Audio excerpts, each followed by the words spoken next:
ಈ ಸರ್ಕಾರ ಕಳೆದ 8 ದಿನಗಳಿಂದ ಆರ್ಎಸ್ಎಸ್ಗೆ ಸಂಬಂಧಪಟ್ಟಂತ ವಿಷಯದಲ್ಲಿ ಅನ್ನೆಸೆಸರಿಯಾಗಿ ಅದರ ಬಗ್ಗೆ ಇವತ್ತೇನು ಡೈವರ್ಟ್ ಮಾಡ್ಕೊಂಡು ಹೊರಟಿದ್ದಾರೆ.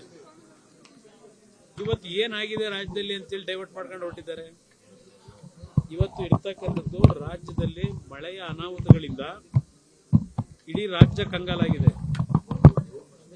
ನೀವು ಅದ್ರ ಬಗ್ಗೆ ಗಮನ ಹರಿಸಬೇಕು. ಬೆಂಗಳೂರು ನಗರದ ಗುಂಡಿಗಳು ತುಂಬಿಸ್ತಕ್ಕಂಥದ್ದಕ್ಕೆ 1 ತಿಂಗಳು ಟೈಮ್ ಕೊಟ್ಟರೆ ಮುಗಿದೋಯ್ತು ನಿಮ್ಮ ಟೈಮ್. ಈಗ ಮತ್ತೇನೋ 1 ವಾರ ಕೊಟ್ಟಿದ್ದೀರಿ. ಮೊದಲು ಅದು ನೋಡಿ, ಜನ ಸಾಯ್ತಾವ್ರೆ ಗುಂಡಿಗಳಲ್ಲಿ ಬಿದ್ದು. ಅದನ್ನು ಸರಿಪಡಿಸ್ಕೊಳ್ಳಿ. RSS ಬಗ್ಗೆ ಈಗ ಚರ್ಚೆ ಮಾಡಿ ಏನು ಉಪಯೋಗ? ನಿಮಗೆ ಏನಿದೆ ಈಗ ಚರ್ಚೆ ಮಾಡೋ ಅಂಥದ್ದು? ಅದರಿಂದ ನಾನು ಈ ಸರ್ಕಾರಕ್ಕೆ ಹೇಳೋದು, ಇದೆಲ್ಲ ಬಿಟ್ಟು, ಯಾಕಂದ್ರೆ ಕಳೆದ 2 ವರ್ಷದಿಂದ ಅಧಿಕಾರದ ಹಸ್ತಾಂತರದ ಬಗ್ಗೆನೇ 2 ವರ್ಷ ನಿಮ್ಮ ಕಾಲ ಕಳೆದಿದ್ದೀರಿ. ಹಲವಾರು ಬೆಳವಣಿಗೆಗಳಾಗಿದ್ದಾವೆ. ಅದೆಲ್ಲ ಒಂದು ಭಾಗ. ಅದ್ರ ಜೊತೆಗೆ ಅದೆಂಥದ್ದು ಬುರುಡೆ ಕತೆ ಅಂತೇಳಿ ಯಾರೋ ಕಂಪ್ಲೇಂಟ್ ಕೊಟ್ಟರು ಅಂತ ಹೇಳಿ 3 ತಿಂಗಳು 4 ತಿಂಗಳು ಬರೀ ಬುರುಡೆ ಕತೆನೇ ಆಗೋಯ್ತು ರಾಜ್ಯದೊಳಗೆ. ಅಂತಿಮವಾಗಿ ಸಿಕ್ಕಿದ್ದೇನೋ 0. ಈಗ ತಿಮ್ರೋಡಿಗೂ ಮೊನ್ನೆ ಏನೋ ಕೋರ್ಟಲ್ಲಿ ಈಗಾಗಲೇ ಅದೆಂಥದ್ದು ವೆಪನ್ ಇತ್ತು ಅಂತೇಳಿ ನೋಟಿಸ್ ಕೊಟ್ಟಿದ್ರಲ್ಲ, ಗಡಿಪಾರು ಅಂತೇಳಿ, ಅದಕ್ಕೂ ಈಗ ಸ್ಟೇ ಕೊಟ್ಟಾಯ್ತು. ಏನು ಸಾಧನೆ ಮಾಡಿದ್ರಿ? ಅದರಿಂದ ಇವತ್ತು ಈ RSSನ ವಿಷಯದಲ್ಲಿ ಪ್ರತಿನಿತ್ಯ ನೀವು ಟೀಕೆ ಮಾಡೋದು ಬಿಟ್ಟು ನಿಮ್ಮ ಕೆಲಸ ಏನಿದೆ ಸರ್ಕಾರ ನಡೆಸ್ತಕ್ಕಂಥದ್ದು, ಅದರ ಕಡೆ ಗಮನ ಕೊಡಿ. ಸತೀಶ್ ಜಾರಕಿಹೊಳಿ ಸಿಎಂ ಆಗಬೇಕು ಅನ್ನುವಂತ ಈ ಒಂದು ಅಂಬೇಡ್ಕರ್ ಅವರ ಸಂವಿಧಾನದಲ್ಲಿ ಅವರ ಏನೋ ಒಂದು ಸಮಿತಿ ಕೊಟ್ಟಿರ್ತಕ್ಕಂಥ ಒಂದು ಕಾನ್ಸ್ಟಿಟ್ಯೂಷನ್ ಇದೆ. ಈ ದೇಶದಲ್ಲಿ ಯಾರು ಬೇಕಾದರೂ ಏನು ಬೇಕಾದರೂ ಆಗ್ಬೋದು ರಾಜಕೀಯವಾಗಿ. ಅದರಿಂದ ಒಂದು ಹೆಸರುಗಳನ್ನು ಹೇಳ್ಕೊಂಡು ನಾನು ಮಾತಾಡಬೇಕಾದ ಅವಶ್ಯಕತೆ ಇಲ್ಲ. ಈಗ ಯಾರು ಬೇಕಾದರೂ ಇವತ್ತು ಈ ಸಂವಿಧಾನದ ವ್ಯವಸ್ಥೆಯಲ್ಲಿ ಮುಖ್ಯಮಂತ್ರಿ ಆಗ್ಲಿಕ್ಕೆ ಅವಕಾಶ ಏನಿದೆ ಅದು ಅವ್ರ ಪಕ್ಷಕ್ಕೆ ಸೇರಿರ್ತಕ್ಕಂಥದ್ದು. ಅವ್ರು ಮಾಡ್ಕೋಬೇಕು, ಯಾರನ್ನು ಮಾಡಬೇಕು, ಯಾರನ್ನು ಬಿಡಬೇಕು, ಅವ್ರಿಗೆ ಸೇರ್ಕೊಂಡಿದ್ದು. ನನಗೇನದ ಕಟ್ಕೊಂಡು ಈ ಸರ್ಕಾರ ಕಳೆದ 8 ದಿನಗಳಿಂದ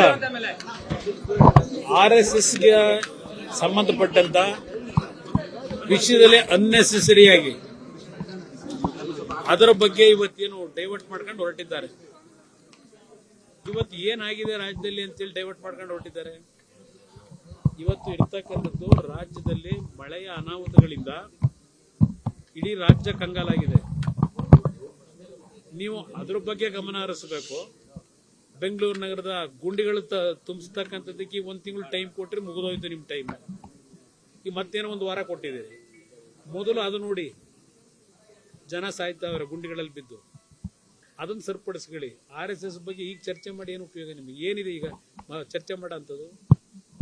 ಅದರಿಂದ ನಾನು ಈ ಸರ್ಕಾರಕ್ಕೆ ಹೇಳೋದು, ಇದೆಲ್ಲ ಬಿಟ್ಟು, ಯಾಕಂದ್ರೆ ಕಳೆದ 2 ವರ್ಷದಿಂದ ಅಧಿಕಾರದ ಹಸ್ತಾಂತರದ ಬಗ್ಗೆನೇ 2 ವರ್ಷ ನಿಮ್ಮ ಕಾಲ ಕಳೆದಿದ್ದೀರಿ. ಹಲವಾರು ಬೆಳವಣಿಗೆಗಳಾಗಿದ್ದಾವೆ. ಅದೆಲ್ಲ ಒಂದು ಭಾಗ. ಅದ್ರ ಜೊತೆಗೆ ಅದೆಂಥದ್ದು ಬುರುಡೆ ಕತೆ ಅಂತೇಳಿ ಯಾರೋ ಕಂಪ್ಲೇಂಟ್ ಕೊಟ್ಟರು ಅಂತ ಹೇಳಿ 3 ತಿಂಗಳು 4 ತಿಂಗಳು ಬರೀ ಬುರುಡೆ ಕತೆನೇ ಆಗೋಯ್ತು ರಾಜ್ಯದೊಳಗೆ. ಅಂತಿಮವಾಗಿ ಸಿಕ್ಕಿದ್ದೇನೋ 0. ಈಗ ತಿಮ್ರೋಡಿಗೂ ಮೊನ್ನೆ ಏನೋ ಕೋರ್ಟಲ್ಲಿ ಈಗಾಗಲೇ ಅದೆಂಥದ್ದು ವೆಪನ್ ಇತ್ತು ಅಂತೇಳಿ ನೋಟಿಸ್ ಕೊಟ್ಟಿದ್ರಲ್ಲ, ಗಡಿಪಾರು ಅಂತೇಳಿ, ಅದಕ್ಕೂ ಈಗ ಸ್ಟೇ ಕೊಟ್ಟಾಯ್ತು. ಏನು ಸಾಧನೆ ಮಾಡಿದ್ರಿ? ಅದರಿಂದ ಇವತ್ತು ಈ RSSನ ವಿಷಯದಲ್ಲಿ ಪ್ರತಿನಿತ್ಯ ನೀವು ಟೀಕೆ ಮಾಡೋದು ಬಿಟ್ಟು ನಿಮ್ಮ ಕೆಲಸ ಏನಿದೆ ಸರ್ಕಾರ ನಡೆಸ್ತಕ್ಕಂಥದ್ದು, ಅದರ ಕಡೆ ಗಮನ ಕೊಡಿ. ಸತೀಶ್ ಜಾರಕಿಹೊಳಿ ಸಿಎಂ ಆಗಬೇಕು ಅನ್ನುವಂತ ಈ ಒಂದು ಅಂಬೇಡ್ಕರ್ ಅವರ ಸಂವಿಧಾನದಲ್ಲಿ ಅವರ ಏನೋ ಒಂದು ಸಮಿತಿ ಕೊಟ್ಟಿರ್ತಕ್ಕಂಥ ಒಂದು ಕಾನ್ಸ್ಟಿಟ್ಯೂಷನ್ ಇದೆ. ಈ ದೇಶದಲ್ಲಿ ಯಾರು ಬೇಕಾದರೂ ಏನು ಬೇಕಾದರೂ ಆಗ್ಬೋದು ರಾಜಕೀಯವಾಗಿ. ಅದರಿಂದ ಒಂದು ಹೆಸರುಗಳನ್ನು ಹೇಳ್ಕೊಂಡು ನಾನು ಮಾತಾಡಬೇಕಾದ ಅವಶ್ಯಕತೆ ಇಲ್ಲ. ಈಗ ಯಾರು ಬೇಕಾದರೂ ಇವತ್ತು ಈ ಸಂವಿಧಾನದ ವ್ಯವಸ್ಥೆಯಲ್ಲಿ ಮುಖ್ಯಮಂತ್ರಿ ಆಗ್ಲಿಕ್ಕೆ ಅವಕಾಶ ಏನಿದೆ ಅದು ಅವ್ರ ಪಕ್ಷಕ್ಕೆ ಸೇರಿರ್ತಕ್ಕಂಥದ್ದು. ಅವ್ರು ಮಾಡ್ಕೋಬೇಕು, ಯಾರನ್ನು ಮಾಡಬೇಕು, ಯಾರನ್ನು ಬಿಡಬೇಕು, ಅವ್ರಿಗೆ ಸೇರ್ಕೊಂಡಿದ್ದು. ನನಗೇನದ ಕಟ್ಕೊಂಡು ನಿರ್ಭೀತ, ನಿಷ್ಪಕ್ಷಪಾತ, ವಿಶ್ವಾಸಾರ್ಹ ಸುದ್ದಿಗಳಿಗೆ ಮತ್ತೊಂದು ಹೆಸರಾಗಿರೋ ನ್ಯೂಸ್ 18 ಕನ್ನಡ ಈಗ ಆಪ್ನಲ್ಲೂ ಲಭ್ಯ ಇದೆ. ದಯವಿಟ್ಟು ಇಲ್ಲಿರೋ QR ಕೋಡ್ ಅನ್ನು ಸ್ಕ್ಯಾನ್ ಮಾಡಿಕೊಂಡು ಆಪ್ ಡೌನ್ಲೋಡ್ ಮಾಡೋದಕ್ಕೆ ಮರಿಬೇಡಿ. ನಿಮ್ಮ ಬೆಂಬಲ ಹೀಗೆ ಸದಾ ನಮ್ಮೊಂದಿಗಿರಲಿ. ಧನ್ಯವಾದ.